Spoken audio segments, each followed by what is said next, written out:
यदि इसी गति से मैं पूरी सृष्टि की परिक्रमा करूंगा तो बहुत ही समय लग जाएगा। मुझे मेरी गति बढ़ानी ही होगी।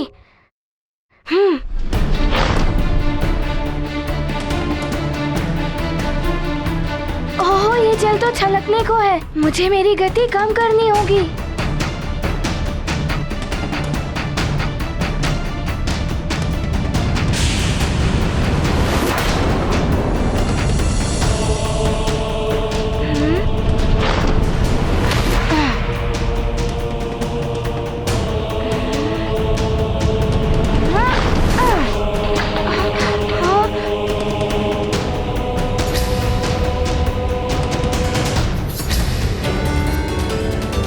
क्या कुछ बूंदे तो झलक गई पात्र से।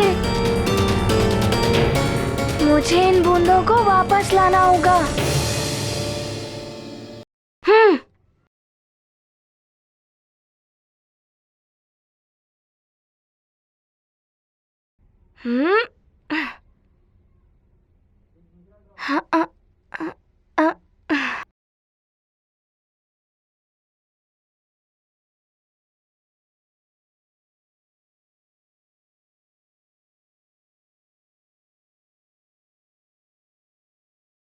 ये तो बड़ा ही कठिन कार्य है। माँ ने जो मोती पिरोने वाला कार्य दिया था उससे भी कठिन है। गुरुदेव ने तो बड़ा ही चुनौतीपूर्ण कार्य मुझे सौंप दिया।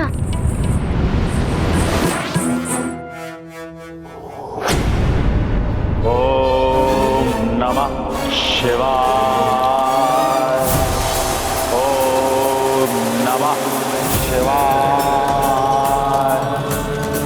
ओम नमः शिवाय। ओम नमः शिवाय।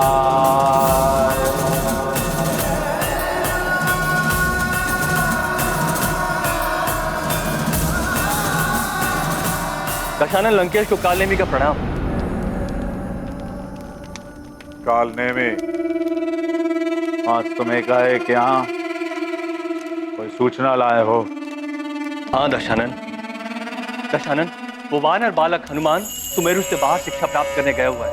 इससे सूर्यदेव स्वयं उसे शिक्षा प्रदान करेंगे। ओह, तो वानर शिक्षा ग्रहण करने के लिए श्रेष्ठतम केंद्र में गया है।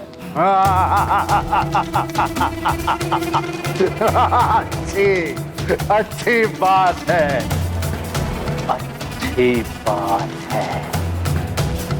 स्वतः ही कुछ दिनों के लिए हमारे मार्ग का कंटक हट गया। किंतु लंकेश, एक तो वो वानर बालक पहले ही दिव्य वरदानों से युक्त है। अब उससे श्रेष्ठतम शिक्षा प्राप्त हो जाएगी। शत्रु का बलवान और ज्ञानवान होना हमारे हित में नहीं है। कालने में वो वानर तो उसी दिन मेरे हाथों मारा जाता जिस दिन वो मेरे समक्ष आया था।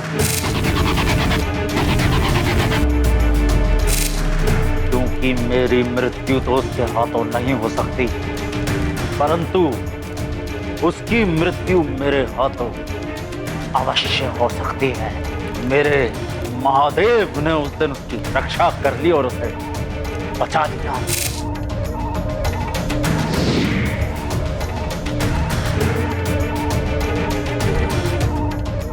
उसके ज्ञान प्राप्त करने और शिक्षा ग्रहण करने से हमें कोई संकट नहीं है। कालने में हमारा केवल एक ही शत्रु है, नर रूपी नारायण। वो तुच्छ वानर बालक हनुमान नहीं। रुक जाओ वज्रासुर।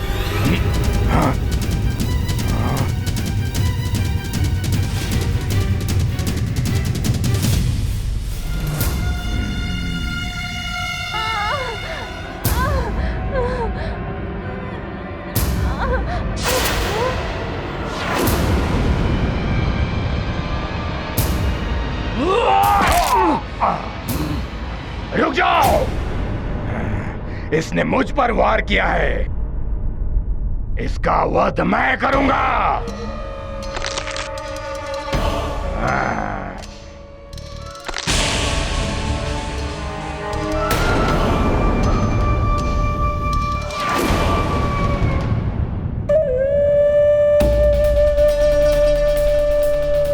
असुर हूं मैं। तुझ जैसे तुच्छ वानर मेरा कुछ अहित नहीं कर सकता। मुझे नर नारायण अवतार के अतिरिक्त कोई नहीं मार सकता। किंतु मैं सबको मार सकता हूं, तुझे भी। देवराज, सुमेरु और उसके आसपास के क्षेत्रों में राक्षसों की गतिविधियां पुनः देखी गई हैं। हाँ वरुण देव, अभी हनुमान नहीं है ना वहां, इसीलिए राक्षसों को यह अवसर मिल गया।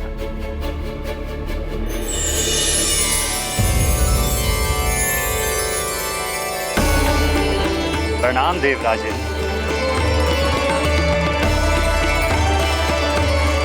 प्रणाम वरुण देव। विराजिए वायुदेव।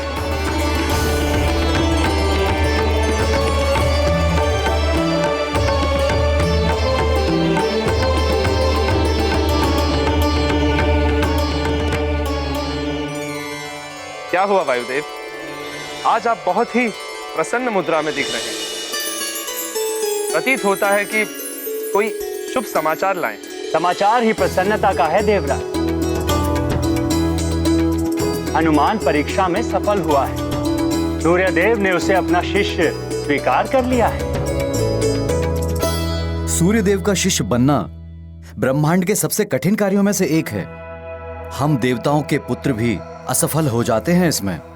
मेरा पुत्र गौ भी असफल हो गया था सूर्यदेव की परीक्षा में। तुम मुझे अपना गुरु क्यों बनाना चाहते? वो इसीलिए सूर्यदेव, क्योंकि एक तो मैं आपके सहायक का पुत्र हूँ और दूसरा कि आपसे शिक्षा पाना मेरे लिए गर्व की बात है। पुत्र, शिष्य को भी इस योग्य होना चाहिए कि गुरुदेव के लिए भी गर्व की बात हो।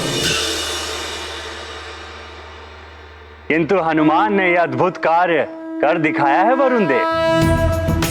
सत्य है वायुदेव, हनुमान बड़ा ही दिव्य बालक, हम सभी देवताओं के बालकों से भी अधिक दिव्य। हनुमान की सफलता में उसके माता पिता महाराज केसरी और देवी अंजना की तपस्या, उनके द्वारा दिए गए संस्कार और सीख भुलाए नहीं जा सकते देव। सत्य वचन है। संतान के प्रथम गुरु उसके माता पिता ही होते हैं। किंतु जितना कठिन सूर्यदेव का शिष्य बनना है, उतना ही कठिन सूर्यदेव की शिक्षा ग्रहण करना भी है। हनुमान के लिए भी एक बड़ी चुनौती है।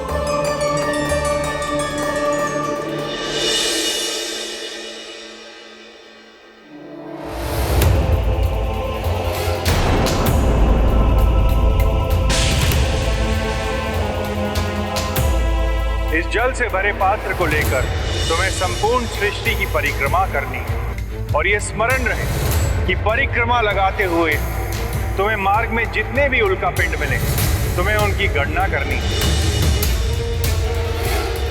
किंतु तुम्हें यह ध्यान रखना होगा हनुमान कि इस जल के पात्र से एक भी बूंद बाहर नहीं गिरनी चाहिए। इतने सारे उल्कापिंड, ये सब तीव्र गति से मेरी ओर ही आ रहे हैं। इनकी गणना करना तो दूर, मैं इनसे बच भी नहीं पाऊंगा। क्या करूं? गति बढ़ाता हूं तो जल छलक जाता है। नारायण नारायण। प्रणाम देवर्षि। कल्याणमस्तु। हनुमान, तुम चाहो तो मैं तुम्हारी कुछ सहायता कर दूं। नारायण नारायण। मेरी सहायता? आप मेरी सहायता कैसे करेंगे? तुम तो बस जल के पात्र पर ही ध्यान केंद्रित रखो। उल्का पिंडों की गिनती मैं कर दूंगा तुम्हारे लिए। अच्छा।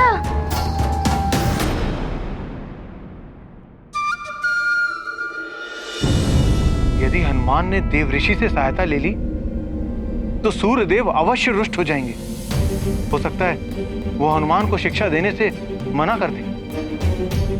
ऐसे में तो हनुमान की शिक्षा अपूर्ण रह जाएगी। ये महर्षि नारद अब कौन सी परीक्षा लेने पहुंच गए हनुमान की? हनुमान की तो पग पग पग परीक्षाएं होनी है। यह परीक्षाएं हनुमान के लिए बहुत बड़ी सीख होगी। देखना यह है कि हनुमान देवर्षि के द्वारा दिए जा रहे लोक में आता है या नहीं।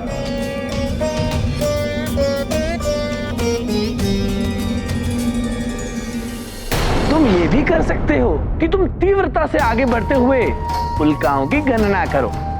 यदि पात्र से जल छलका तो मैं अपने कमंडल के जल से इसे पुनः भर दूंगा।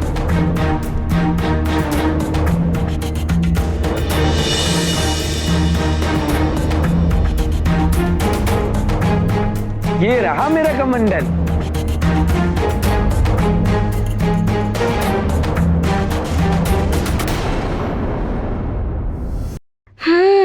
देवर्षि कह तो उचित ही रहे हैं। इनकी सहायता से मेरा कार्य सरल तो हो जाएगा और शीघ्रता से पूर्ण भी हो जाएगा।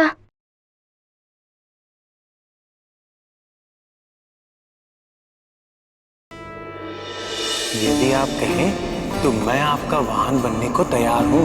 यदि आज आप मेरी सवारी बनेंगे तो मेरे मूषक को बुरा लगेगा ना? गणपति जी ने सत्य कहा, वाहन नहीं बदलते और किसी की सहायता से स्पर्धा में विजय प्राप्त करना भी अनुचित है। ऐसी विजय का कोई अर्थ नहीं।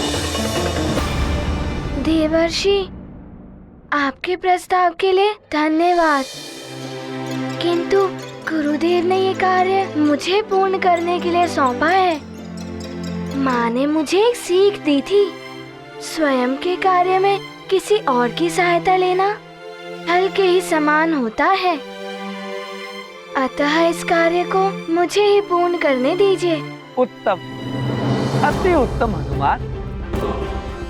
नारायण नारायण।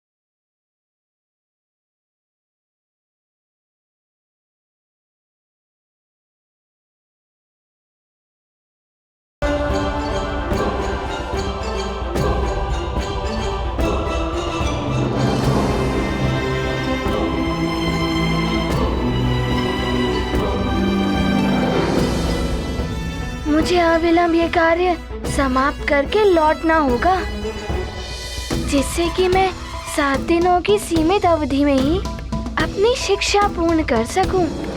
हनुमान, तुम्हें बहुत बहुत आशीर्वाद। तुमने सहायता लेने से मना करके ये सिद्ध कर दिया कि तुम सूर्यदेव जैसे महान गुरु से शिक्षा पाने के लिए सर्वथा योग्य शिष्य हो।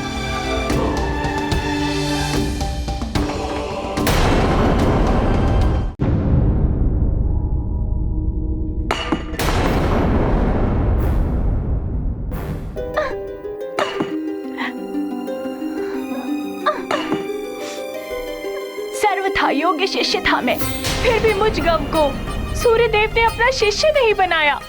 वरुण देव का पुत्र होकर भी उन्होंने मुझे शिष्य बनने के लिए अयोग्य ठहरा दिया।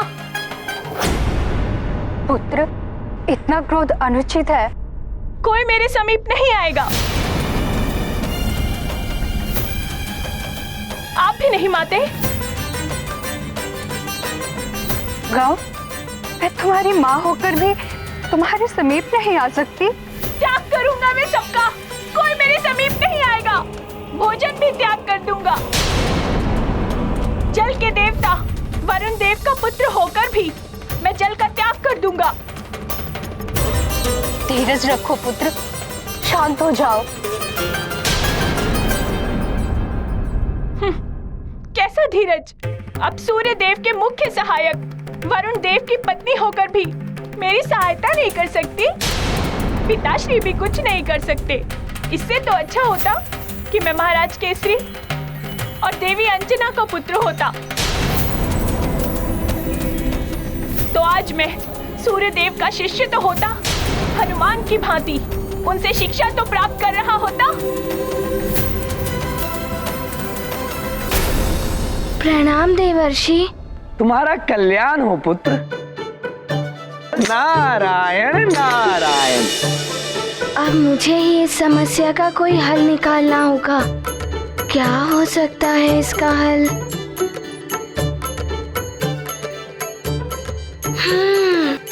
एक उपाय है। मैं उल्का पिंडों से बचते हुए उनकी गणना भी कर लूंगा एवं जल को भी बचा लूंगा।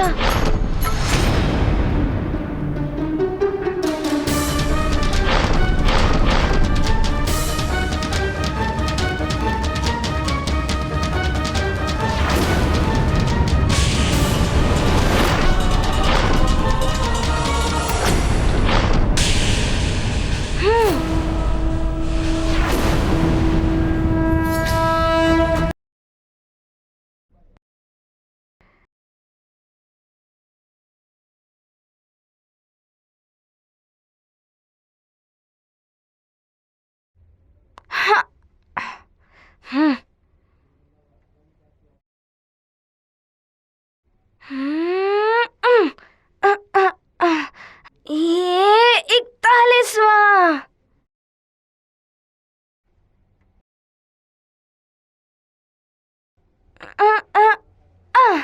ये 42वां उल्का पिंड।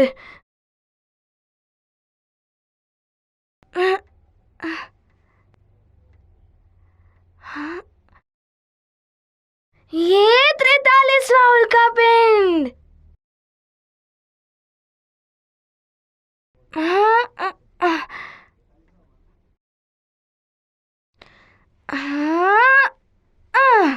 ये 44वां।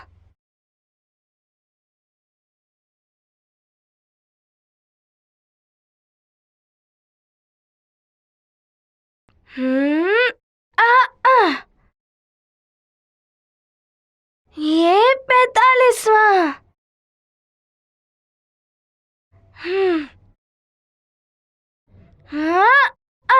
ये 46वां।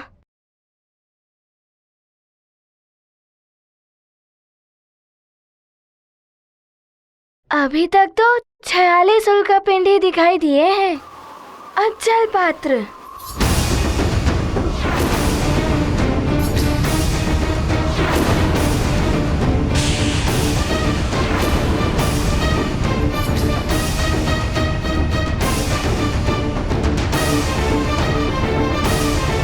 ये 47वां उल्का पिंड तो जल पात्र की ओर बढ़ रहा है।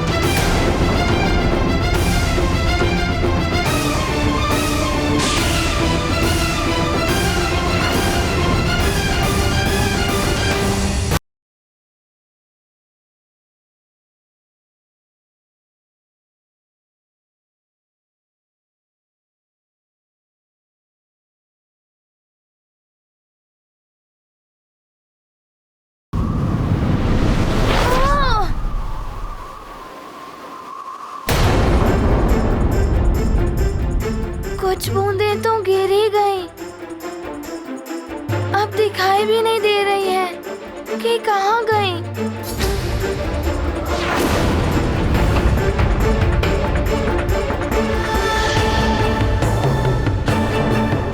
मैं तो असफल हुआ इस कार्य में। अब क्या होगा? गुरुदेव को सब स्पष्ट बता देना उचित ही होगा।